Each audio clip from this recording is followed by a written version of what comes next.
Wait, here's the recording, right? Hello, everybody. Welcome to the party. How are you guys? Great. I'm actually super excited about what's going to happen today. I'm in a very cool space about it. And I'm not going to tell you. It's going to be a surprise, Emily. Surprise just for you. Guess what? You've What? won the home sweepstakes challenge. Move that truck. I don't know. I'm just having fun. It's kind of fun, though. So how's everybody doing today? Good. How's everybody doing? All right. Mahalo, Autumn. I just put the link on Facebook. If you guys are looking to join, please come on in and join us. This is going to be a very good day. Emily's going to be giving us her amazing market updates. The beautiful and talented brain that is inside of her head is going to dissect what is going on so that people like me can understand it. So she has to break it down to about a third grade level. If you're in that boat, stay tuned. Following that, we are going to have our dear new friend, Nicole Johnson, joining us, who I've had the pleasure of getting to know. Thank you to Stephanie Sandoval. Stephanie, you've been a very valuable insight to our community. I'm so glad you're here. Nicole started her nonprofit when she was in the 10th grade. She wanted to be a champion for her brother who has autism, rather. And at that point, she knew she wanted to make a difference. She kept that going even while going through college and her master's program. And she's going to join us to talk about her journey. It's been 10 years. She's now in, I believe, 9 other countries and all around our nation with 1 billion volunteers. I don't know. It's just a lot of people. And I can't wait for you to hear her story. This is going to be a beautiful day. So I hope you're as excited as I am to bring it to you. Are you guys excited? Let me hear you say you're excited. Come on. Yes. Yeah. Yeah. Woo! Oh, there she is. Damn, that's a picture. That's Autumn. Hello, baby girl. That is, I just feel like I'm in paradise looking at your photo, honey. Wow. All right, then. Oh, she's been doing this for 13 years. Great. Lindsay said she had no clue about it. I'll get that later. Do that not on the chat. So here we go. Emily. Yeah. Hi, honey. Hi. How are you doing? I just want to say you Wonderful. How look are you? gorgeous today, Emily. I just wanted, as soon as I got on, I thought you looked absolutely gorgeous. And I Oh my God. Well, thank you. I don't feel gorgeous, but thank you. At least I look the part. So for those of you who don't know, our dear, amazing Emily has been fighting the virus. And this is the only time I've ever meant that in a way that's not in our gay world. So she's fighting the COVID. She contracted it by licking the bottom of a toilet bowl or something. I don't know how she did it. I'm kidding. Something like She'd that. never do that. I don't know. But so how are you feeling, honey? How long have you been sick? Well, at first I just thought it was like a little cold because we went to the beach. I took my son to the beach for his birthday. So that I just assumed it was just like a little summer cold from just being in the hotel room, back in the water, back forth. So I guess it's been about maybe now 7 to 10 days, I think. But I officially went and got tested after my sister got sick too. So we were like, okay, we need to go get tested just to make sure. So, yep. So I guess it's been officially 7 days since we were, well, no, we got tested on Monday. So it's been 5 days since we were tested, but I think I've probably had it for maybe 2 weeks now. Mhm. Yeah. So you said your first symptoms were what? It was just like, I was just feeling like it was a cold. Like I had like a slight fever, but I normally get summer colds anyway. So I didn't think of it of anything different because it wasn't anything like unusual. But then it went from like that to, then I went to, and it was like, it was like one after another after another. So it was it was a fever. Then I, took some NyQuil, fever went away. Then it went to body aches, and then that went away because I took some Aleve. And then it went to, I think it was coughing. And then after the cough, it was no sense of smell, no taste. Once we got to the point where I wasn't tasting anything or smelling anything, I was like, okay, I think I just need to go get tested just to make sure. And that was on Monday. So yeah. But I feel fine. I mean, besides just, the sinus kind of, stuffiness or whatever, I feel fine. But I guess everybody's just kind of, having different effects to it. So what I'm feeling may not be what somebody else is feeling. So I don't want to make it sound like it's light, but for me, at least it's been. So I'm thankful for that. Well, I'm glad that you are you do look better than you did.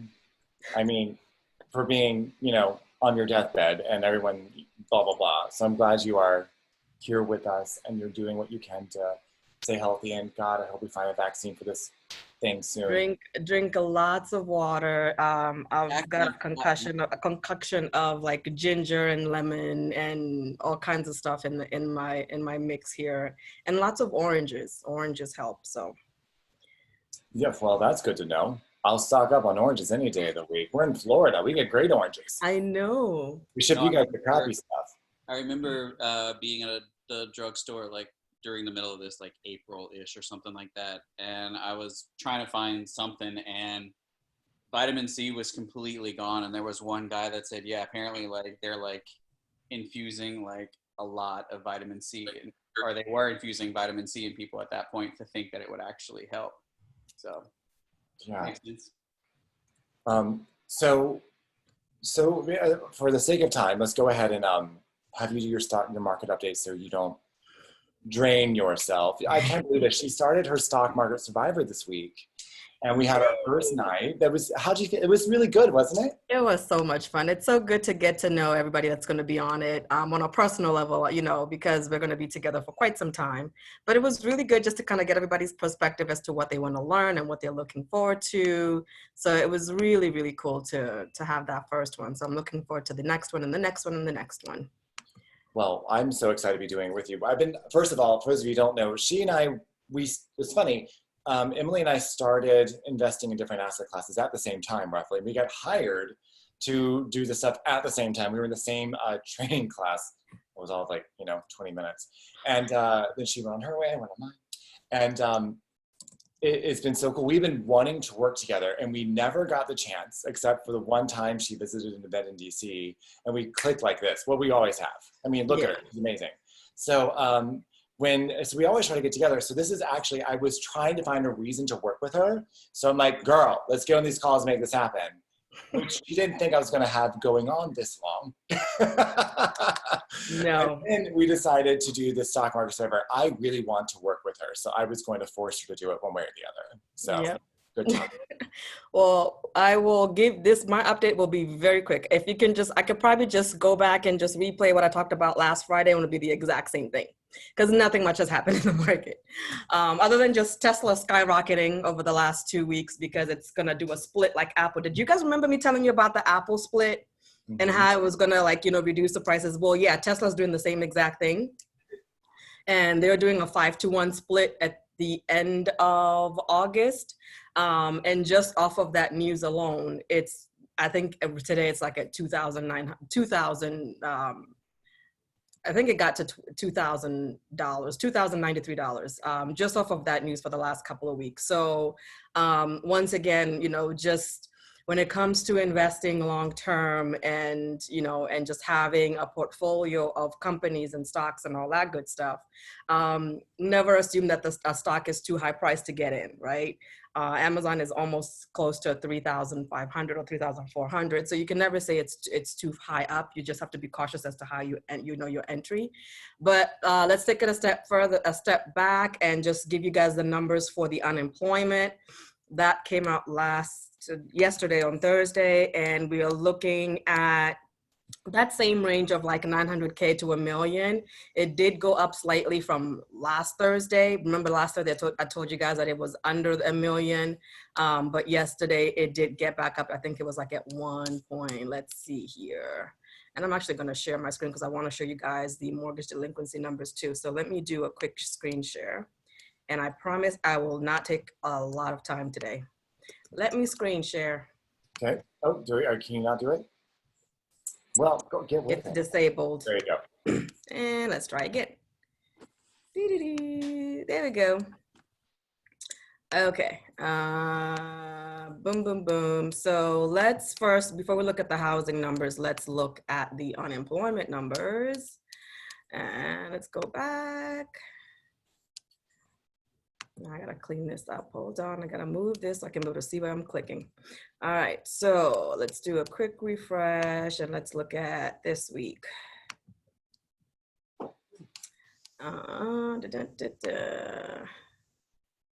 Why did it take me to next week? I want this week. Let's go to yesterday. There we go. So your unemployment claims, here's that little graph that I like showing you guys so you can kind of see where the peak is and all that stuff. So this is where we are at the beginning of the pandemic, and this is kind of where we've kind of like just been in this range right here. You can see that last week we were at 971,000. This week we were at 1.1. So the number did slightly go up, but it's still in that range where it's been for like the last 2 or 3 months. What I did want to show you is on Monday we had the mortgage delinquencies, and the number went from, before I show you guys the graph, so here's the breakdown. Come on, here we go. So here have been the numbers, you know, since May. So May we were at 4, August, you know, this is going back to last year. And then now here we are. So we got the first quarter back in February. And again, in February, we really hadn't had the pandemic really hit. That's when the news was starting to come out. And because it comes out quarterly, we then got May. And again, May, because we had the forbearance going on, the numbers were not that high. And now here we are in August, the numbers just came out and we're at 8.2. But I want you guys to look at that number. We're back to that 2008, 2009 range, right? It's not as high as it was, you know, like in May of 2010, but you can see how it just went from this were the numbers that we were here at around 4%, and then we had that huge spike to 8.2% delinquencies, mortgage delinquencies. And this is what they consider to be 1 to 4 units. So it's not accounting for commercial real estate. This is just what you consider your 1 to 4 unit property. So just something to keep an eye on. And again, it's nothing new. We've talked about this over and over and over in the Survivor, in the real estate Survivor. So it's nothing that you guys are not aware of. I just want to kind of show you guys where those numbers are in comparison to where we were in 2008 and 9, and, you know, and just kind of to show you guys the opportunities that are going to be coming, you know, in the next few months to a year or whatever, once we start to see those delinquencies really start to kick in. So that's what I have in terms of that. The other thing I just wanted to show you was just the S&P 500 and just kind of like where we are. We're sitting still at that range where we haven't hit that all-time high quite yet. We're there this week. We're trying to see whether we did kind of a little bit go above it from where we were back in February. But here we are, we're just still kind of just trying to break that resistance level. So still keeping an eye on it this week. And we probably won't get there this week. We'll probably get there next week, but we want to see whether we're going to continue with this rally that we've been seeing since we hit that bottom in the middle of April. So that's all I've got for you. I want to show you guys a chart of Tesla real quick, because I think that's just been the talk this whole entire week. Here's Tesla. You know, they, I know, right? All right. So it was someone that's in depth with me in stocks, even I can go, well, shit, that's impressive. Yeah, right. So this was the day, it was starting to break down after it had a really good rally. And I mean, Tesla is just a juggernaut of its own. I mean, I don't even know how to categorize Tesla, but when they announced that they were going to do their stock split, this was the day that they announced. And ever since they announced their stock split, it's been going up and up and up. And we got to almost 2,100 today. And the market still got another 45 minutes to go. So we might tap that for 2,100. I don't know. But here's Tesla. It's going to do a 5-to-1 split. So once again, if you have 1 share of Tesla, with the split, you're going to end up having 5 shares, and then the price will be adjusted to the same, you know, to whatever that price will be. So just something to look for. So if you've ever thought that Tesla was too high priced and it's too rich for your blood, you know, it wasn't that high, not that long ago, but it's gotten to 2,000. But it will split down to a 5-to-1 split at whatever the price will be on the 31st of August. It will do a 5-to-1 split, which will bring the price back down probably like in that 450, 500 range. You know, making it affordable again. We'll see how long it takes before it skyrockets again. But Tesla has definitely won the week. Tesla and Apple. I gotta give it to Apple too, because Apple has also just been doing the same exact thing. Here's Apple's candlestick just for today. It's moved up 5% today. Stocks don't normally do this. Typically, you'll see, you know, less than a 1% move, but Apple has got a nice little move today as well. So those two are your winners in terms of, you know, price movement of the week. But Yeah, so far that's all I've got for you. And then I think we talked about earnings on certain retail companies last week, and I think I mentioned Target to you guys. And Target had earnings, and obviously the numbers were good. And we talked about, you know, certain retail companies will do better than others, just because people are still having to go and buy the necessities, right? And people are renovating their homes and all that stuff. So your Home Depots, your Targets, those types of retail companies are going to do well compared to other retail brands. So just market is just continuing to go up. I don't know what else to tell you other than it's just going up. And I was talking to the guys on Wednesday, and I can't remember who it was that said, you know, hey, I just, you know, I want the market to crash, and we were just saying, you know, yeah, there are a lot of people who have this bearish sentiment where they just, you know, think that the market will crash, but until it does, we're just going to continue to trade upward until it's not. So you can't fight whatever the trend is. You just trade with the trend, but you trade cautiously, and you invest cautiously, because we all kind of feel like, okay, there's got to be something else coming down the pipeline, but when that will be, nobody knows. So if you don't want to miss out on the action, obviously trade cautiously, have stop losses, those sort of things, and just chug along. That's all I got for you. I don't want to take up any more time, so I can listen to this lovely lady that is coming on. She is quite lovely, and I'm so glad you're. Sorry, everyone's texting me. I'm like, we've got the code coming in, right? I think it's also on Facebook if you guys are looking for it there. Go ahead. If you're on Facebook, I can't see, we can no longer see who's watching. So let me know you're here. Say something in the chat box. Go ahead and like it so I can be like, oh my God, hi. And we can go from there, because it just makes things a lot more interactive and fun.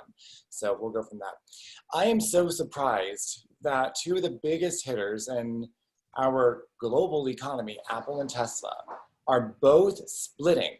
And they're doing the same type of split. Is there a reason for that, Emily? Well, typically, you know, and again, the price of the stock is not what determines whether the company is a good company or not. So Amazon at $3,000 doesn't make it any better than Apple that's sitting at $495, if that makes sense. But a lot of investors who are not hedge funds, right? Like you would consider a retail investor. Like perhaps they just feel like, I can't afford Apple because Apple is too high priced. So when they do a stock split, it's usually good for the company, and it's just really to allow a new entry level to those investors or traders that feel like they've kind of been left behind, right? So Apple announced it first, and then Tesla announced it like a week later. So, and it's both happening on the same day, which is kind of like, okay, woo. So I don't know if I don't know what that will mean in terms of whether that will just continue to drive the price up. Typically it does, because it just allows a new entry level for people that otherwise wouldn't be able to buy a whole share of Tesla. There are those people who buy those fractional shares, so you do have that option.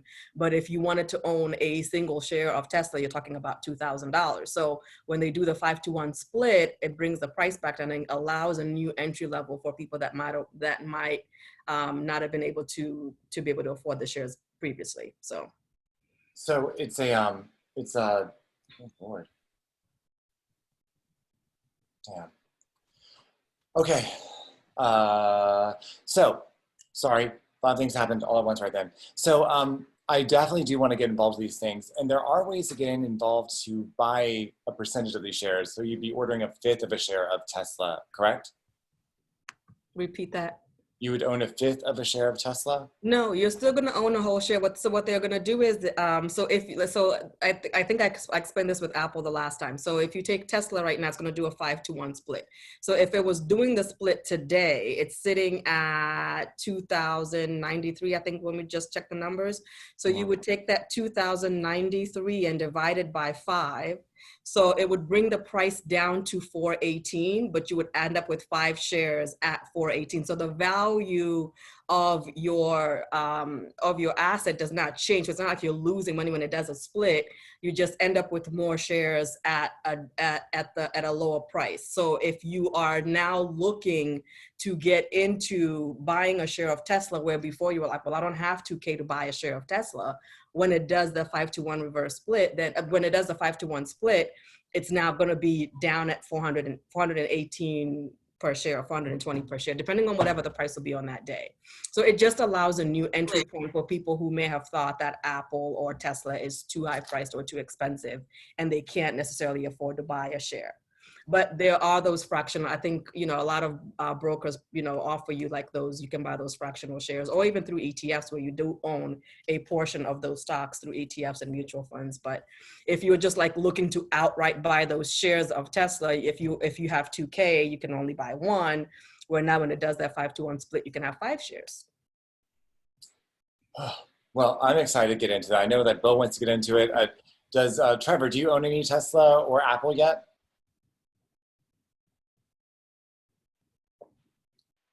I can't see. My chat box is up. Yes or no?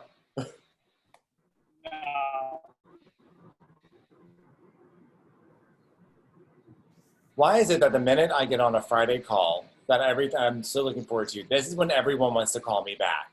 What the hell? Airplane moding this stuff. You want me? Murphy's Law, you can my wait. dear. Murphy's Law. I know, right? I'm like, I could have been available. The only time I can't take your call is at 3 o'clock. That's it. You gotta wait an hour-ish, and then I'll call you back. Why is it that if you start working 9, you can call me up to 3. Then I take an hour off, and you can call me after that. Just get with it. Does that happen to anybody else? Seriously. Moving on. Well, thank you, Emily, for your stock market update. It is lovely as ever. And I love that you are here, and you're so consistent, even, dying. We're so glad you're here. Don't die. If you die, I swear to God, girl, I will kill you. You're not allowed to stick around. I will try to live for you. Well, that means so much. She chose me over her kids. So for those of you who are interested in learning more about stock market trading, you can reach out to Emily on Facebook, but she's also doing our Stock Market Survivor Challenge. If you want to know more about that, go ahead and send us a message. We will tell you more about it. Super excited to get that going. You're brilliant. You're lovely. Let's keep going. Now, we're going to let this new person get in just so he doesn't miss what we're up against. We have a very special person coming in the room, and I want to do a different type of introduction for her. For those of you who have been following, most of you have, but maybe some of you haven't. I started my nonprofit in January, and it has been a ride like you would not believe. I am so glad I've done it. It has been the most challenging and rewarding thing I've ever embarked on. But through this, I have met some amazing human beings that I would never, ever have come across. And the thing about the nonprofit world is more often than not, they have a heart. So I feel like I belong there. I happen to have a sister that has Down syndrome. She is 18 years younger than me, and she's my angel. She's my everything. And because of her, I decided at 18 that I needed to step up my game and be a better human being. It's probably one of the reasons why I adopt disabled animals and I buy dented furniture and things that most people don't see beauty in. Most people don't understand that. But our guest today does. She was in 10th grade, I believe, when she started her nonprofit, so she could be an advocate and a heroine to her brother who had autism. Nicole was so young and had such a vision, and she never let it die. Fast forward 10 years, through college and through her grad school, she is now running this company that is international. And she has, I don't even know, 15 quadrillion volunteers at this point. And she is an inspiration to me at even her young, amazing age. I've learned so much from her, and I'm looking so forward to bringing her in and learning more from her for the rest. And hopefully this is gonna be a lifelong friendship. Introduced by Stephanie, thank you. So everybody, if you would please welcome Miss Nicole Johnson. Thank you for joining us, Nicole. How are you? Doing well. Thank you for that great introduction. I appreciate that so much. You deserve it, frankly. Like, I'm gonna bow down to you and you can run the show right now because this is all you. Go for it, honey. We will meet you all. And thanks also to Stephanie. Thank you, Jacob, both of you for inviting me into this space. I'm excited to learn more about how you guys congregate on these Fridays and these Wednesdays and what the goals are and how you go about supporting each other. But my work is primarily in community organizing around social issues that people are passionate about. And as Jacob said, I did start the nonprofit in 2009, probably a little earlier than that. Yeah, 2009. But I was a sophomore in high school. I attended the Professional Performing Arts High School in Manhattan.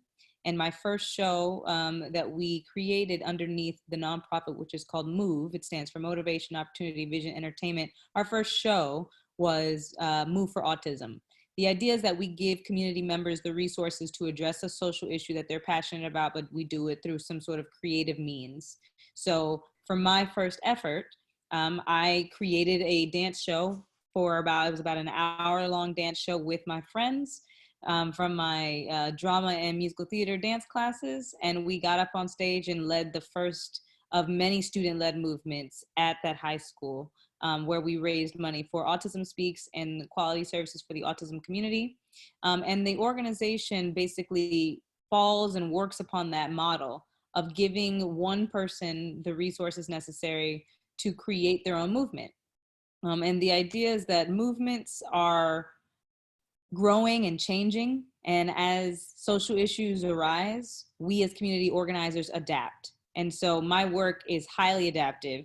You can imagine that right now, I'm really engaging in helping us to dismantle systemic oppression and systemic racism in different spaces. And as I've grown in my education, my format of working with members has also changed. So I serve very much as a trainer of the trainers. In this case, it's like I train movers to be as effective as they possibly can in their movement.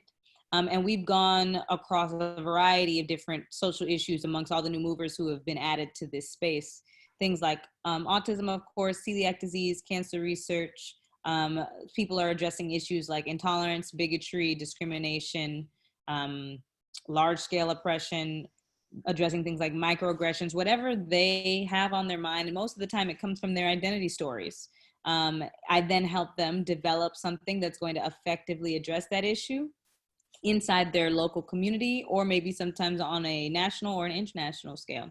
The way that I go about meetings, though, is I tend to really engage with the people who are in the room.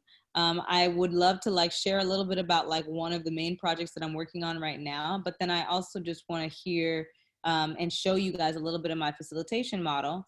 When it comes to M.O.V.E, we're normally in rooms, of course, but our Zoom rooms are also really special. They come with music and conversation in an effort to help people feel comfortable in the midst of very difficult circumstances. We do that through our art, but then we also do that through our meetings. It's a very communal-based organization that seeks to edify people across the board. So what I wanted to show you is one of my projects, which is actually called Edify. And I'll tell you a little bit about it.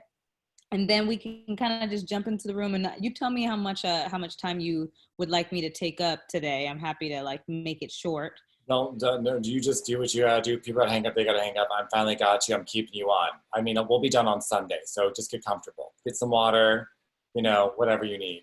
So Cool. we share a good vision together. Okay, this is Edify. Okay. Yeah. So I'll just give you guys an example. Sometimes it's easier to talk about what M.O.V.E is by showing you how we are showing up in a particular community. So imagine a mover like me is given the resources to enact our own movement around something that we're passionate about. Recently, I was the victim of racial gaslighting and racial insensitivities in one of my larger workplaces. In addition to my nonprofit ownership, I always have another job that I'm engaging in. And I was the director of operations at a studio in New York City.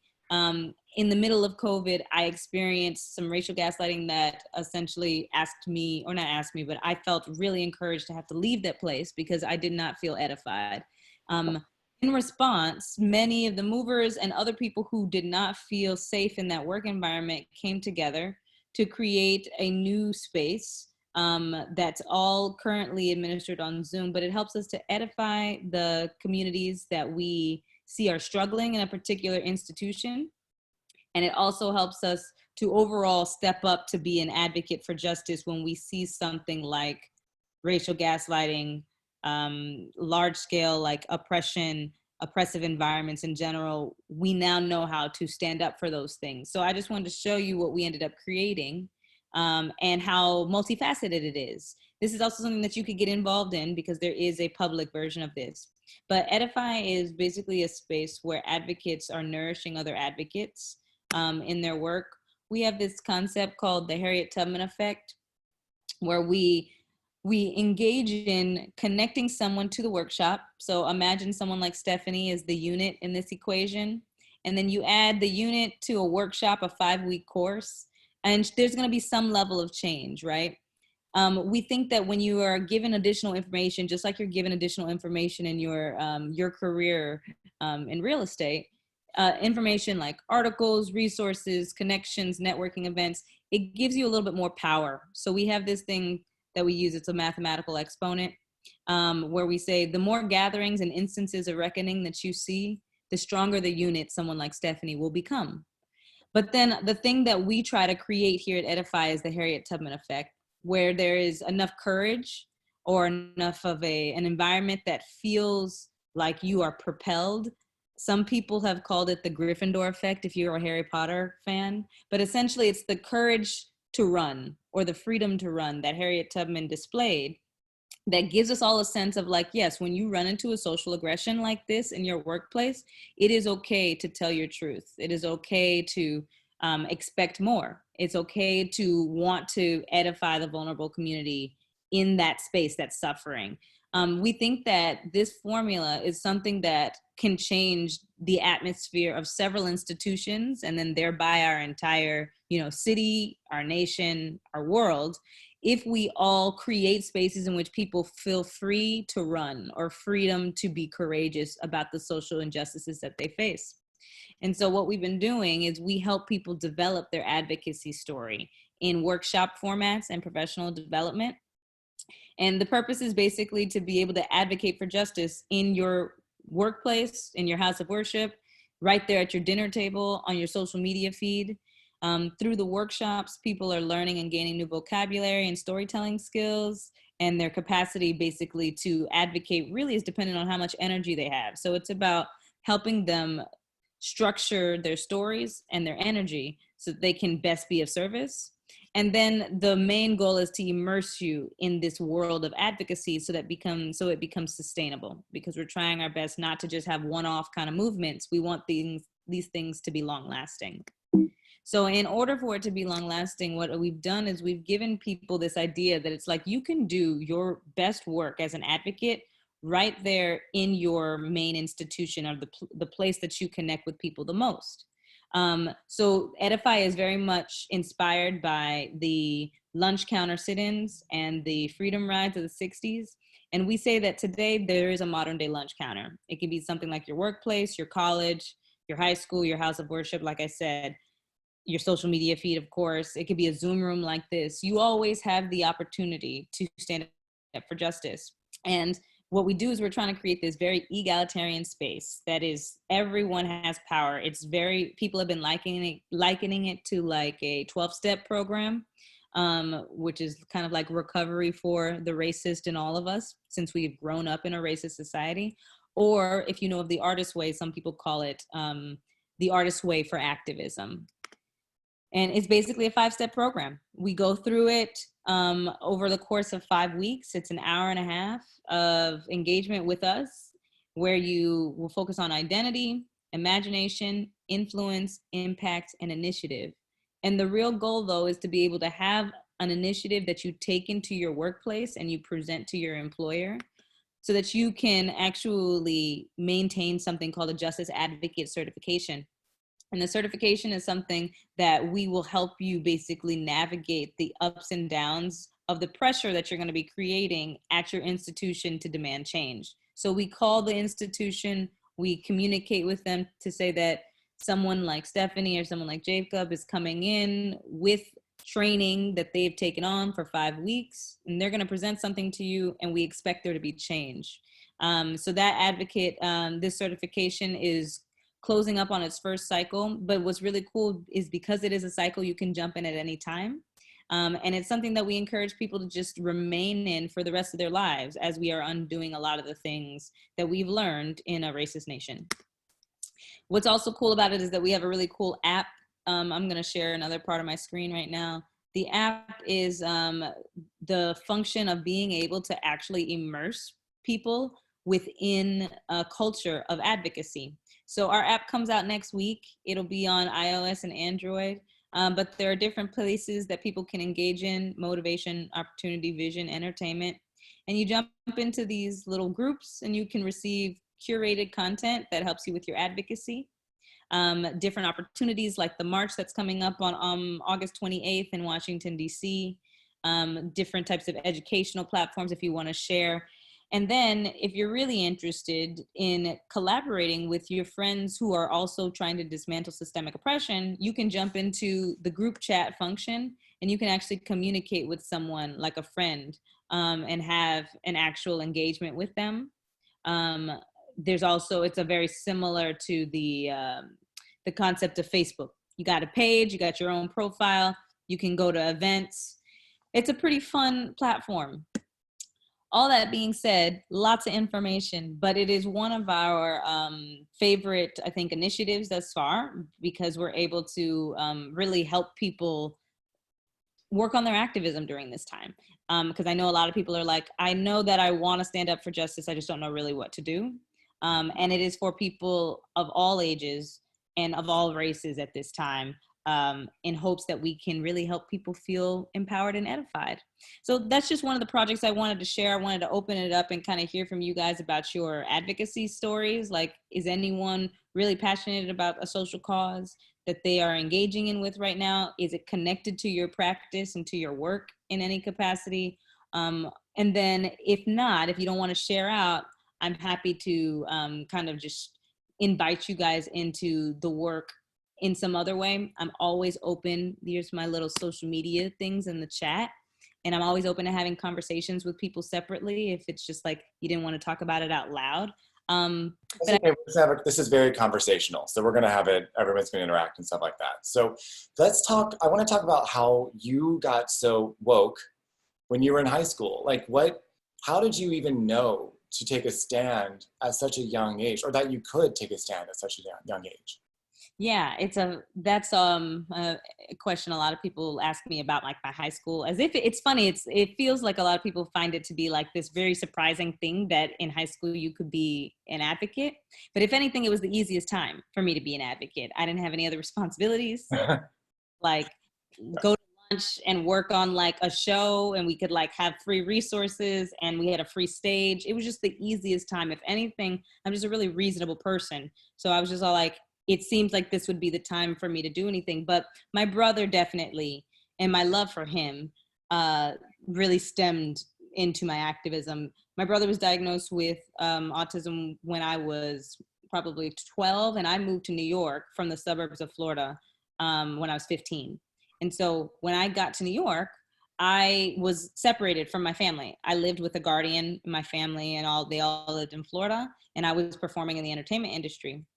And so the issue of like me feeling like I left my family and left Grant, my brother, in that time frame, it always felt really like I just did a disservice to the family. And so creating the nonprofit was really my way to connect to my brother and to kind of tell people about him, to tell people about the experiences you could have with an autistic person and how you could maybe see them in the grocery store and you want to maybe like shift your perspective about who they are. Or who they could possibly be. If you knew more about autism, you could do that. So that was the impetus behind it. I wanted to make sure people knew about autism and they knew the story of my brother and how special he was and is. And that's kind of what led it. But my friends jumped in at an outstanding rate and Oh my helped. God. It's crazy, isn't it? Like people just jump in here like, oh my God, I feel so loved. Probably the best part about it is that's how the thing really catapulted, is my friends. It's crazy how that it is what it is. A community is what it takes to make a movement. So I love that you're doing that. And I was a professional dancer I guess I still am, but we're not doing anything during COVID. So, but I started dancing professionally at the age of 18, and artists forget the voice that they actually do have, because artists can interact with every class in society, and they can actually go and create changes. They can be satirical, they can do different, they can have to create music. I mean, think of the music in the 60s and the social change that was being enacted there. And then dance performances, things like the ones, several of them were done by Merce Cunningham and with Martha Graham, that they always had the Twyla Tharp, for crying out loud, all these social changes they try to put in there. It's just so nice that it's just impressive that you were able to recognize that was a possibility, where at a time in your life where most of us are still like trying to make sure, oh my God, that boy, that's really cute, and try not to get an erection in the locker room. Maybe that was just me. But the point is, you were thinking about other people, and that's incredible. No, no one else. Stephanie, that wasn't you. Okay, so you were actually thinking about other people. Yeah. My sister wasn't born when I was in high school, so I didn't have that. But I was in college, and I was trying to process what it meant to have a baby sister with Down syndrome while trying to study for finals. It was very, very. It's a process. So, how did your family? So, how old was Grant when he was diagnosed with autism first?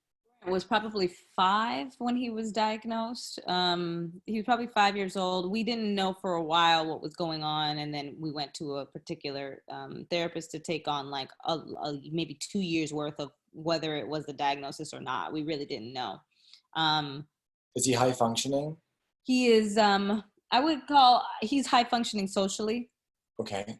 Like physically, but academically and in conversation, you can tell that there are setbacks.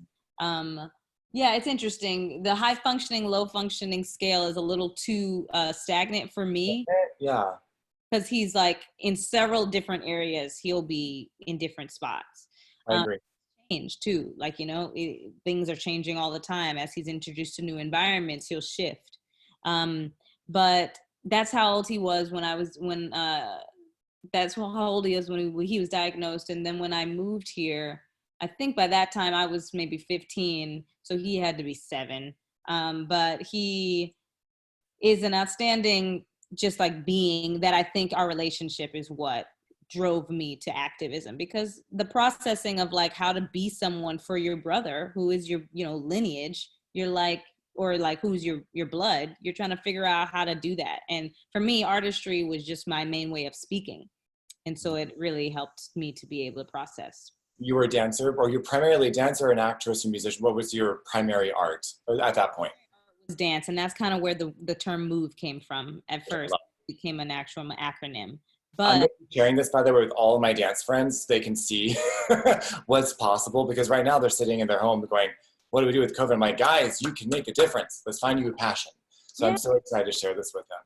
So one of the things I love is there's so many ways that we can take nonprofits. And I'm going to you because you had so much experience. It's been 10 years. You were so young, so you were already a disruptor when you started this 10 years ago. And you've continued for so long. How many volunteers are in your organization?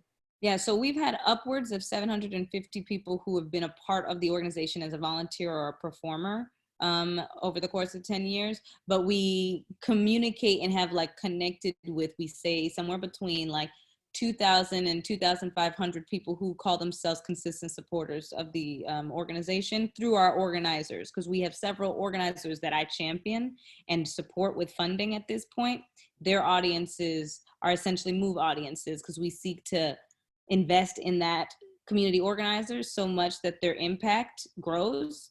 And so it's a really cool model in that I get a chance to like raise funds, develop a brand that then people trust, and then I can fund people who I trust and who can represent the brand of MOVE as a mover and can do it successfully. And everyone is contributing in different ways, which is wonderful. It's not like we have comedians, we have people who are literally speakers and advocates, we have poets, we have dancers, we have musicians. Everyone's bringing their different art and they're all addressing different causes. So it really satisfies my interest in the reach of both the artistry, the effectiveness, and just the amount of people that we can touch.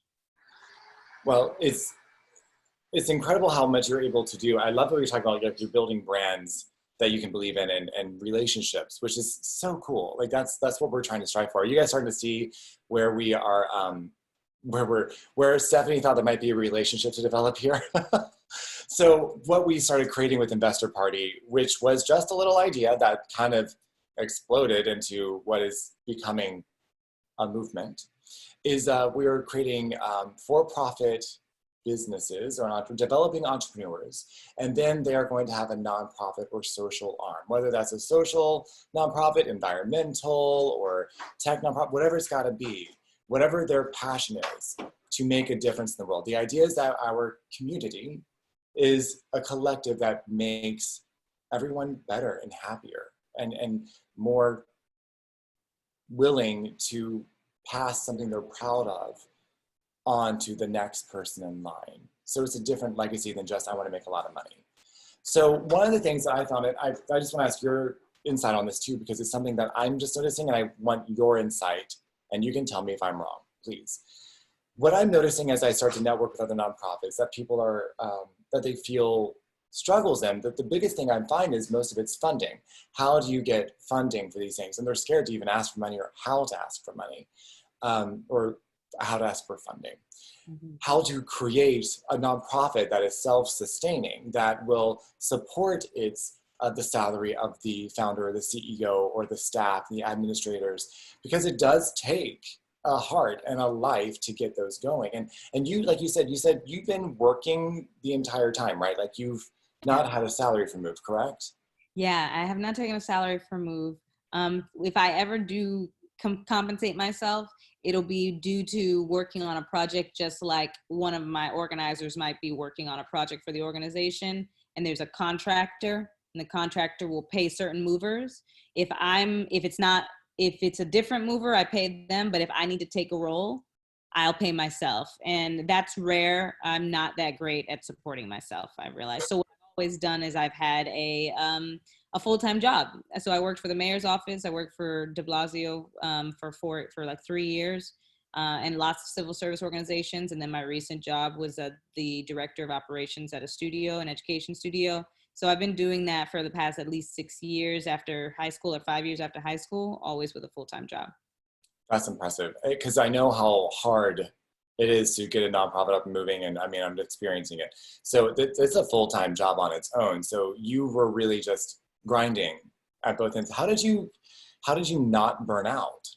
Well, that's the thing, is that I definitely burn out. I'll do a good 8 months, and then I will recognize that there needs to be a shift. And that's the shift between the jobs. So I haven't stayed at a job, stayed at the mayor's office for a very long time, but I shifted in between departments. So I worked at the Department of Health, Department of Aging, the Department of Education, and then also the Community Affairs Department. And every time that I would shift, I recognized that was a change in my burnout. Like, it had been 7 months, and it was all all right, she's burnt out here, time to go somewhere else. So what I think, I'm just really, I guess I'm good at disguising what was happening, but I obviously was burning out. And then more recently, I plan on not engaging in being under anyone else's leadership for a very long time. Mm-hmm. And so that's why I'm employing a lot of the Edify work that I just showed you guys, and trying to do individual contracts for my own health. But right now, this is technically my burnout stage, but my burnouts tend to be very large, catastrophic moments that catapult me into another venture. So I'm also known primarily as an entrepreneur, and it feels like a lot of my work is entrepreneurial. It's you tried this, and then you go on to the next thing. I was on a call yesterday with another very amazing individual. His name is Andrew Takami. He's a philanthropist and helps create sustainable nonprofits. He has some very interesting things to say. And first of all, let's go ahead and break it down. There are 3 types of organizations, all right, in society. There are for-profit businesses, nonprofit businesses, and government. They all have hearts. You just got to find the ones that make sense. And there are good and bad people in all of them. It's just human nature, right? But if you know that you can be an entrepreneur in any of those 3 buckets, choose what makes the most sense for your skill set. Mine happens to be, I'm finally finding it at, after changing careers from dance to what I'm doing now. I'm finally finding my stride in this sector, and I am faking it. That's the other thing I find people need to hear, is that it doesn't matter where you are, for-profit, nonprofit, government, if you're running a business, if you're entrepreneurially minded, you're faking it, like hard. Like you have to just make it work and you figure it out and you just keep grinding, grinding, grinding, which is why burnout happens so hard. Like it hits you so hard.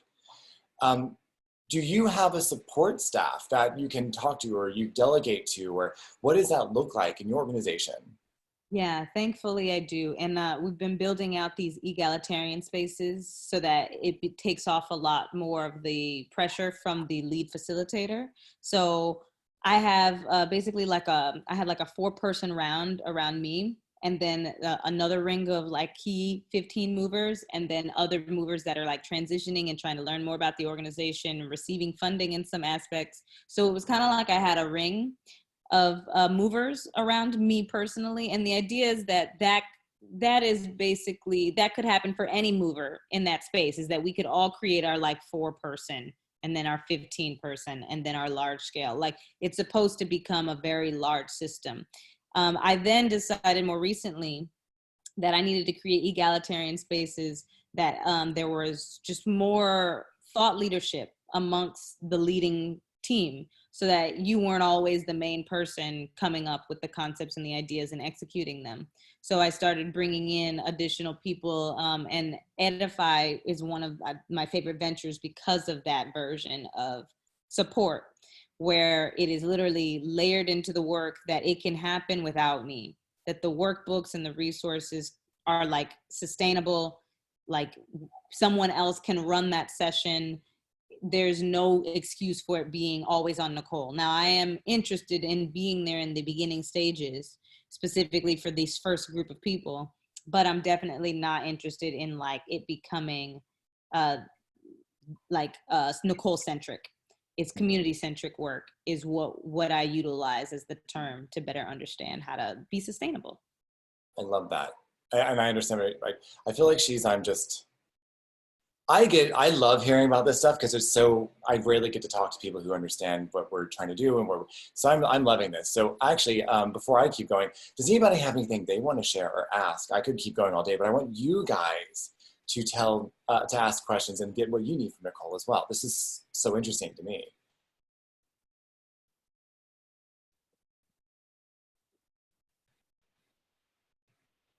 And if not, it is all good. If anyone's thinking of a question, you can. Anyone? Bueller? I didn't want to be the one to talk first, but I will. Oh, yeah, no one does. Girl, just go. I absolutely love the work that you're doing. I myself, I feel like I've dabbled in it. As an artist, Jacob knows, like I love dance, I love movement, and I love its connection to culture and everything else.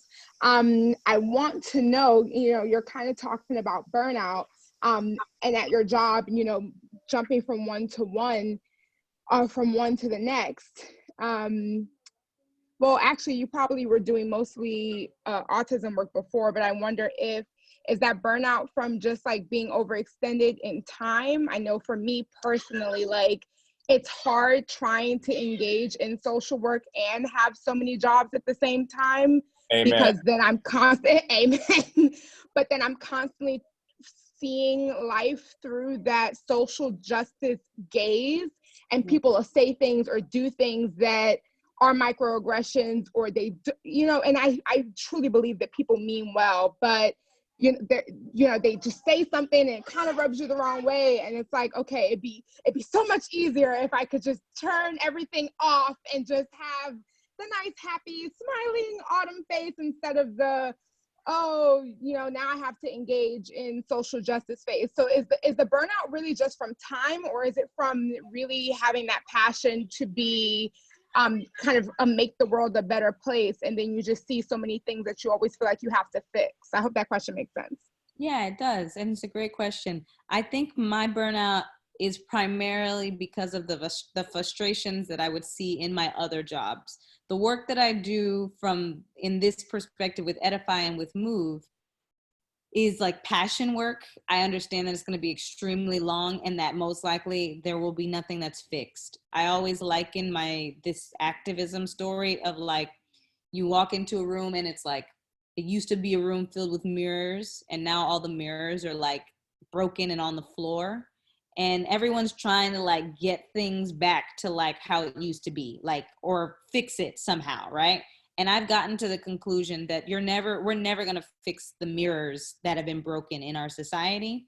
But the process is very much in like cleaning up the space where you meet new people, you're reaching down and you're like trying to make sure that people don't get hurt. And you're like gathering pieces of glass and you're trying, you're connecting with people as you're doing that. And the more people in the room, the closer you guys become and the stronger you become as a person. That's what I think activism is. So I don't have that understanding of activism that says I have to get ready to fix stuff. And that's why I know it's not that's burning me out. What's burned me out, and I'm actually going to share an article that I wrote about the type of burnout, is the people essentially who are the exact opposite of me, who I end up working for. So I'll work for a boss, that is someone who's outwardly racist or like unaware. Let's just say that. Let's just say often they are unaware. And in their unawareness, they end up hurting people and a variety of other groups in their spaces, right? That's the stuff that burns me out. I just added an article right there in the chat if you want to take a look at one of my recent experiences. But the amount of times that I experience microaggressions in these other jobs is what causes me often to burn out, is because I'm so disappointed in our people choosing to do the opposite of edifying people. And it really frustrates me. And so maybe I have to come to a bit of an understanding of like, there are always going to be people like this who are like bigoted, racist people. And I have to come to some kind of terms with that so that I don't get, because burnout comes from when you feel that things are never going to change. And my never going to change is in the space of like seeing racists, not in like the edifying work that I do with communities, because weirdly, I separate those. Even though the racist is causing someone to feel uncomfortable, I always think about how can I make this person, this vulnerable person in this community feel better? And I don't really talk as much about the racism because it feels like it's such a defeatist space to like throw my energy at. I'd rather edify people. Does that make a little bit of sense? As to like, yeah, that totally makes sense. Yeah, that's really good. Yeah, thanks for the question. I definitely have that article put up, and I love how you have it broken down to white people and black people. I was like, all right, good. I know what I'm reading. It's really well done. It's funny because there's been such an awakening. I feel like there's an awakening happening, not just socially, but also environmentally and with tech, and people are, this newer generation, because now millennials are actually a little older, and they're actually doing something. They're having kids, they're getting married. They want to start investing, save for retirement, get a home, see some change. And now Zennials are catching up with that too, just the older Zennials, frankly, because, I have some of them in my house. Lord help me. But on the other side, they have the energy behind it, right? They may have no direction, but they've got the energy. So, and then they sleep all day. Not the point. Maybe it's just my house, whatever. But I think that there's an awakening going on where people are trying not only to wake up socially, where people are starting to see something socially, but they're starting to become aware of like what's going on in the environment and how the whether or not humans are around in 300 years or not, the earth is still going to be here. And she can get rid of us. Mother Nature is a cold witch. And we know this. So it's like, she's like, okay, well, I'm going to treat you like COVID. I'm just going to ground everybody. I'm going to try to eradicate you guys and see what we got going on. It's just kind of crazy that so much is going on in so many aspects of our culture right now. And I think it's just because we're all waking up to seeing that it's happening. Oh, yeah. Anyway, so do you have any movements right now that are going for more? So besides Edify, what other movements are you working on right now? Yes. So thankfully, that's actually, I'll say that's a movement in itself, is to for me to stop engaging in so many different movements. So Edify is my personal work, but thankfully, because of the fundraising that we've done over the past 10 years and the trust that we've created with the community, I'm able to invest in other people's work. So I have I have 50 movers that I say are actively working during quarantine. And some of them are working, for example, Colin Liu is a yoga teacher who is training young people to take on yoga certifications. And they are then able to take those yoga certifications into schools, so they get automatic jobs directly after. We have some people who are teaching lots of dance classes on Zoom for mental health. We have some movers who are working on LGBTQ support in houses of worship that are like historically non-affirming and helping to edify those. We have like a mover who is in charge of those type of programs. We have a substance. Yeah, it's a great. We have a substance use and misuse program called WEPA. It's We Engage in Prevention Awareness. That's a state contract with a couple of organizations in the Bronx. So we have all of these different movers who are working on different initiatives of their own. And I'm able to fund those movers by getting them connected to government institutions or to private funders. And then that's my main engagement with them, which is great because then my reach is still great. We also have a really great Black mental health initiative called Darkness Rising. And then we have another like mindfulness conversation initiative called Ology. All of these are led by movers who have been a part of the organization for sometimes 6 to 7 years. That is impressive. One thing I want to make sure everyone understands is she didn't start with all those connections. She made them over time. So for everybody, whether you're starting your own business as an entrepreneur, whatever form you're in, you do have to build it. It doesn't come overnight. So just be aware of that. You don't have to have all the answers right now, but it's really great to actually have people who have gone before and have mentors like Nicole that can actually take you up a notch and see what goes on. It's really very interesting. So I really want to know about the LGBTQ and the places of worship. That's fascinating. And the dancers for mental health. I love both of those things, but that's yeah, I'll write down, you can check out Darkness Rising. You can just type them into Google. And then Renair Amin, she's Pink Love is basically, I'm her main sponsor. I connect her to different places where she can engage in this workshop called Rainbow Care. And it's an 8-week workshop. We're actually hosting one of them in September, at the end of September. It'll be 8 weeks of engaging. So I'll send you guys that information if you want to join us. Normally we have our sessions on the weekends, but they're sometimes varying. And then sometimes people can even bring one of our trainings directly to your workplace or to a group of people that you want to do it with. So lots of opportunities for people to engage. And the best way, I think, to figure out when those things are happening really is to check out our Proud to Be a Mover page on Instagram. I actually looked at your website. So your website is proudtobeamover.com, correct? Yes. .com. Yeah. And you Instagram. spell out TO, right? Yeah, exactly. So it's www.proud2beamover.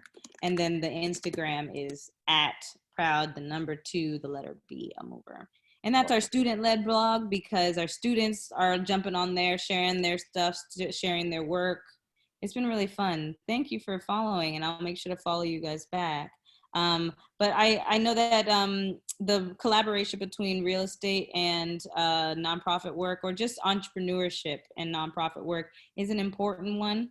I think that we have potential to shift our communities, and it's great to take on the endeavor of connecting with a nonprofit. If you're ever interested in being like, I want to champion a nonprofit, I have lots of nonprofit owners that you can connect with so that your work always has a social justice component. I do think that it helps you in the end often. It's like, it seems like it's just an extra relationship to maintain, but social good, social nonprofit and justice work, I think is really going to be a necessity for entrepreneurs in the future. Even in the next coming 2 years, people are going to expect to know that you've done your diversity and inclusion work, that you are someone that is connected to these causes. Eventually, I think our consciousness is going to change, and people are going to be like, what's your social justice work like? And if you're not connected to the nonprofit world, you're going to be out there trying to find a nonprofit. Might as well get it set up at the beginning of your relationships. And you never know, you could find some really cool business models that include a nonprofit connecting with your, helping you connect to a network of potential clients. Who knows how it could really work, but we could be creative in finding those relationships. It's amazing how many nonprofits need real estate solutions, whether it's for a commercial space or for residential or housing, whatever it has to be. There's actually a nonprofit that rents out commercial space to other nonprofits because they get an additional tax incentive. So if you own commercial real estate, you've got vacant space. If you actually rent it out to a nonprofit, then it actually, the owner gets additional tax incentives that reduces their taxable income, and everyone wins. It's really very interesting. It's super cool, but I find that fascinating. It I is. just wanted to say really quickly, when before I became such involved with Jacob, and I had told Nicole one of my goals was I wanted to start an artist community, provide housing, affordable housing for new artists, especially in New York City, where their largest bill is their rent bill, and they're hustling and going to auditions with an hour of sleep if they get that, because they're working multiple long hours. And it was Nicole's the minute I was I think I was having a mental breakdown that night. And I was just talking to Nicole for support. I was like, yeah, I have this plan with her real estate. This is what I want to do. I know it's a big problem, a big project to undertake. And it's going to take me 10 years to accomplish, because I got 2 cents to rub together at this point. But I want to provide this housing space and also allow that space to also have a performance component availability. And she's like, I'm so glad you finally told me this, because now we're going to get to work. Right? Jacob, because of Nicole's confidence in me, built my confidence to let you know, and then let Elise know, and everyone in our in our investor party community really feel affirmed in my belief that this is an accomplishment that doesn't need to take 10 years. We could create we were talking about a little mobile home park with so we can have a community space with bonfires and just having a good old time with a bunch of artists coming together. And we have these major plans, and that's just what I found why when I connected with you, Jacob, I was like, oh my God, Nicole needs to be involved, hear about you and your story and what you want to do. Because Nicole, the great thing about Nicole, she mentioned, is she has so many, she is she said, the trainer to the trainers. And so she's able to strengthen us as individual entrepreneurs and nonprofits and the missions, and just push forward, which I thought was again, amazing, and always gave me added confidence and made me feel edified, you going back to her word and her project. So that's kind of why I felt it was important to introduce Nicole to this community, and the importance of what she can offer, not only myself and not only you, but every one of us here that has that social arm, that social mission, whatever that could be. So. And it's funny that people think that this stuff takes so long. It really takes, there's one thing, and I'm helping a friend of mine do the same, I think it's the same advice I've given you guys before. There's one thing that you have to do if you want something done. You got to tell somebody. You can't keep it in your head. No one in here can do anything because you're too scared. It's all you. You got to tell somebody. You got to tell the right people. You got to have the right community around you. You have to have someone supportive, someone who can help you actually get you somewhere. And even if it's just one step further, that's one step less you got to take later. It's one step on that path. You can't just think or wish or wonder whatever. You have to just say, I know I want to do something, and now I've got to discover what it is. And I actually started using the Buddhist philosophy, saying, remember the answer. So if you're having a hard time trying to figure out what what you want to do to make an impact, what you want to do to be different, to set you apart, to make a ding in the universe, to quote Steve Jobs, then what I took was, okay, I already know what I want to do. What was it? So instead of going through this trying this discovery thing, it's more of a self-discovery. It's oh, I already know the answer. I just got to remember what it is. Oh wait, 2 + 2 = 4. It comes to you because it's already a part of you. and you just give into it, and things start to unfold. Like you were saying, Nicole, like the minute you told your friends, things start to happen and quickly. And people get excited. There's all this like energy, and they feel good, and that joy of actually doing something that excites you just propels everything forward so much faster. You make amazing connections, and you just start seeing what's going on. Right, Mimi? We need more friends like this. Come on, baby girl. Say hello to Nicole. Say hi. Unmute yourself. Hi, Nicole. Hi. Nice to meet you. Nice to meet you too. I actually have a question myself, and well, it's not really a question. I guess it's kind of been answered. It's just all about networking and getting to know, having the right people around you. My whole thing is like, how do you go that route? You know, how do you like manage to find the right people and knowing the people that are just kind of wasting your time and not really going to, you know, because I have like a lot of friends and family, but not supportive whatsoever. So it's hard. Like, and I want to like, I have so many ideas and things that I want to start and whatnot. And my biggest thing has been getting it started with people that I really don't know. Like Nelson came out of nowhere and he was new to me. And then now I have this whole investor party and they're all new to me still. So is it better to try and just outsource like in meeting new people, or do you want to try and get the friends in? Like, hey, can you please help? Like, No, it's rough. You know, honestly, it's an interesting question because you're always going to run into issues where you are working with people who are maybe not on the same level or often can disappoint you, or you're always going to run into that.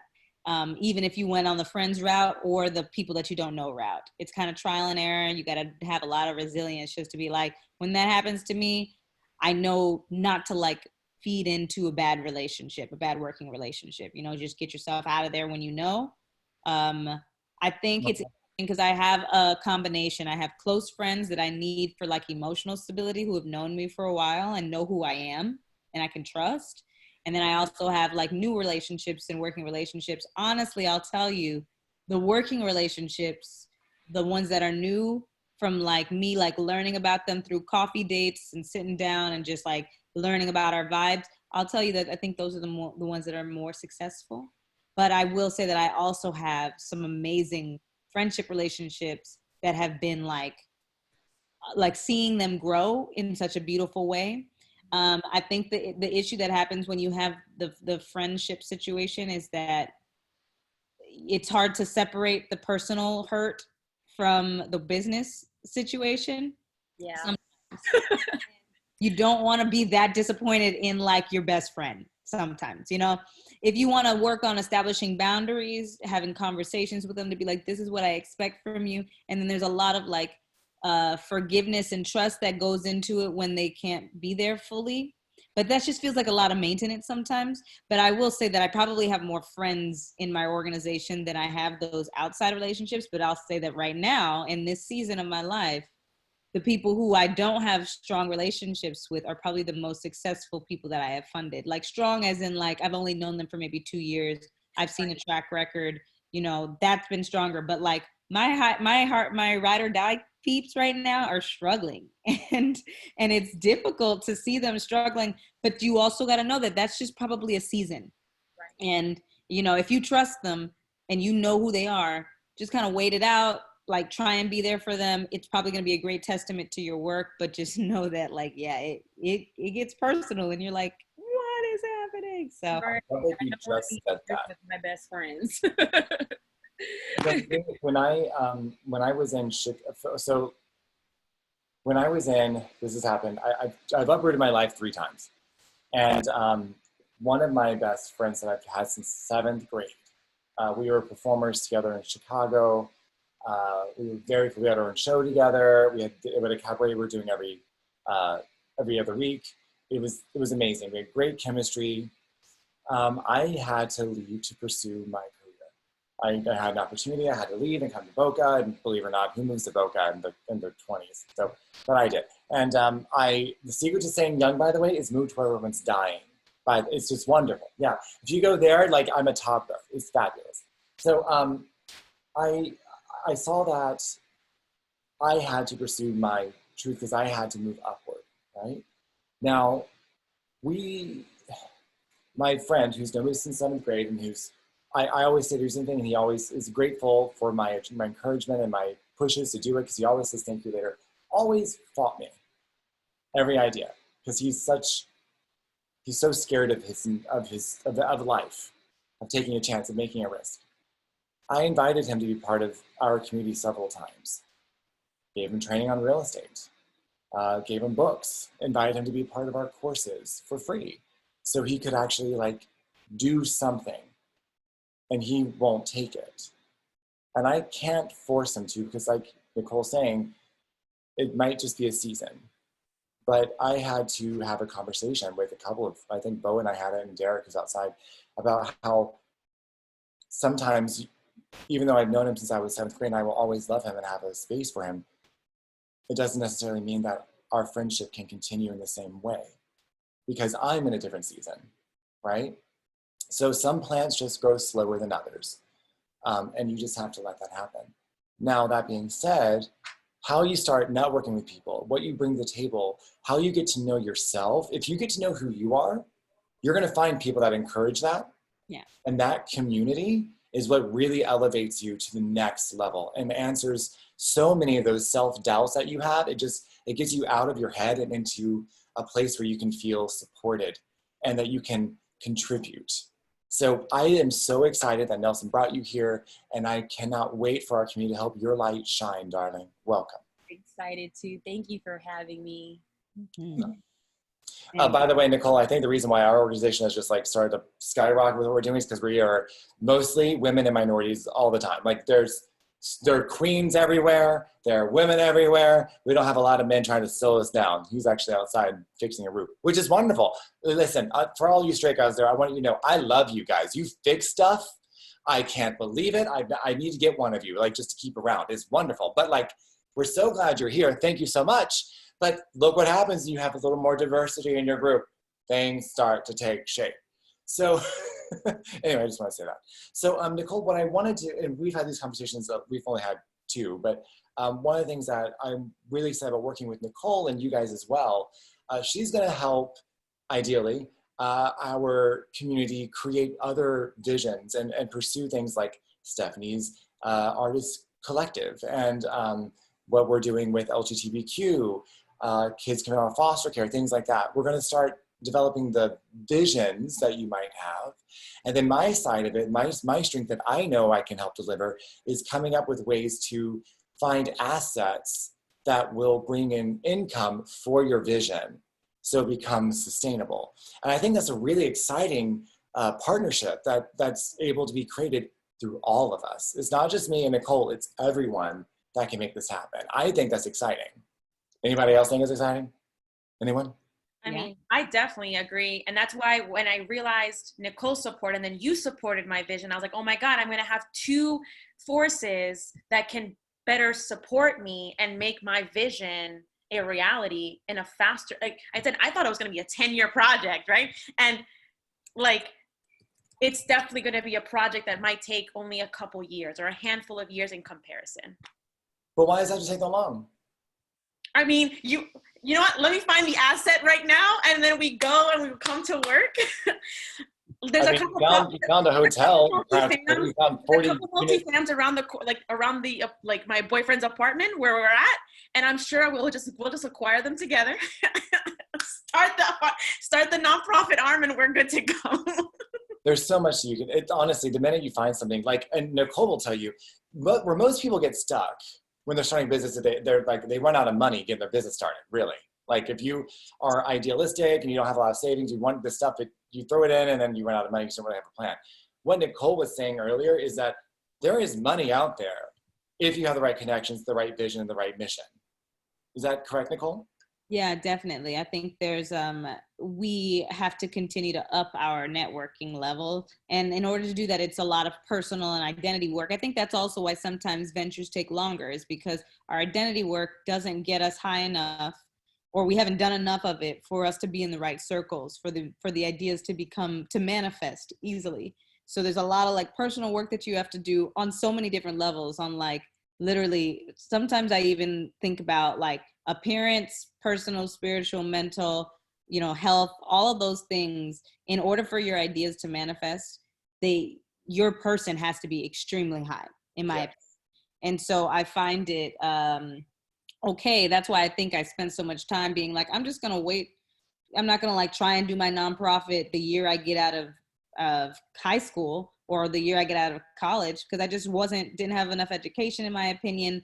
That's just the way I function, is that like I am consistently trying to work on myself so that when eventually I get to the point where I have all the things in my person, the matching venture or project is just going to be right there. It's going to look like an easy open door, not something where I'm like struggling to like claw my way up and all that stuff. So I think that that's a very important part of it. It's networking, but it's like also just working on who you are individually. I had to parrot that. I agree, because when I started working on myself and focus not just on my business, but I started working on myself and realizing that my business was a reflection of what I was, of taking care of me, things just started to unfold, and it was a lot easier. I did. Now, don't get me wrong, that was the hardest part. Nicole, I'm sure you know that. Like, dealing with you is a lot of work. Yeah, and that's why there's so many people who have not done it, and that's a very bad. They'd rather go and drink or find their answers in pills or with sex or drugs or alcohol, whatever. They will prefer to mask it versus address it. Yeah. And it's not to say that I'm nowhere near perfect. Oh my God. But I'm starting to learn about myself, because I do want to be able to give more. And I'm surrounded by people who encourage this personal growth. I think that's amazing. It's amazing. Yeah, I kept you longer than I was expecting. I just saw it's past 4:20, so some of the people are going to be running. Oh, there goes Derek. He knows the time. And so let me make some quick announcements before we cut off for the day. For those of you who are looking, we are going to be going to Colorado Springs in September. The week of the 4th through the 13th, we're going to be going there to open up our second home. Nicole, we have our second home. Congrats. I'm so excited. Dear God. Then we are, so take a look for that. If you know anybody who wants to, we're trying to do some fundraiser. We don't know how just yet. Nicole, hi honey, how you doing? Where'd she go? Yeah, so we need some assistance. Maybe you can help us, maybe you can't, maybe you can guide us, we can talk afterwards. But we're trying to do a fundraiser so we can buy furniture for the home, so that we can actually have that ready to go. So we can chat about that and see where that goes. We're still waiting on our 501c3 letter from the IRS. Right. It's like they're just a little busy at the moment. So that's where our holdup is. So maybe you can give us some ideas on that. But when I get there going, we are currently going to be we're going to start our second season of Real Estate Survivor. That's going to be beginning in October, but we're going to start launching it next week. So you can go in, fill an application out, see what's going on. If you want to ask people about what it's like to be a survivor with what we're doing and actually get your business into play, the idea is you're putting your business systems in place. It's been the most amazing experience. It really has been. And I'm so glad to do it. I can't wait to welcome you guys into it again. It's a lot of work, but it's a lot less work than doing it by yourself. Right? So if you're interested in doing that, fill the application. It's going to be launching next week at realestatesurvivor.com. I'll be posting that. Don't worry. I'll be doing that starting on Monday. And applications are only going to be open for a week, just so you know. So you got to apply and you got to do your pre-work. Get ready. We got to go. We're on a rocket ship. And other than that, I don't think there's anything else I want to mention. Bill, am I forgetting anything? You're starting your demo on your flip. Yep. That's something to be proud of. Yeah, we have our first condo that we're flipping for our nonprofit. And that's actually one of the things I was working on. I was like 15 things at once. Yeah, we're starting that. We're going to start our demo tomorrow, actually. And wish us luck for that. It's going to be really exciting. And yeah, that's right. So thank you, Emily. Guys, I am so glad you're here. This community gets better and better. We're going to start doing calls on at 3 o'clock that are more than just investing. They're going to be talking about, as Nicole was saying, the whole individual, body, mind, and spirit. So we're gonna be doing calls about different types of investing. We're having a cryptocurrency suite coming up. We're gonna be doing one on tech, eco-friendly business practices, like ecopreneurs, if you would, but also things like nutrition, health, spirituality, meditation. We're putting that here because it's really about taking care of ourselves and our community as a whole, not just a part or an aspect. So I hope you guys are excited about that so you can continue to grow and we can continue to support each other on our missions. Nicole, I'm adoring you more and more every time we talk. I already love you. So thank you so much for being here. I can't wait to have you back already. Go ahead and follow her on your Instagram, on her Facebook, on their website, on anything. You send smoke signals if you want. Just say hi. All right, reach out. And I'm so grateful that you took the time to be here with us today. Thank you. I appreciate it very much. And I'm excited to continue to support you. So as we continue to grow, you guys just tell me how I can be of support. I'm excited to, okay? I'm calling you in 20 minutes, so there you go. All right, guys, be blessed, be safe out there. And remember, you're the life of the party. So live on. Bye. Guys. Bye, everyone. Bye. Thank you. Bye, everybody.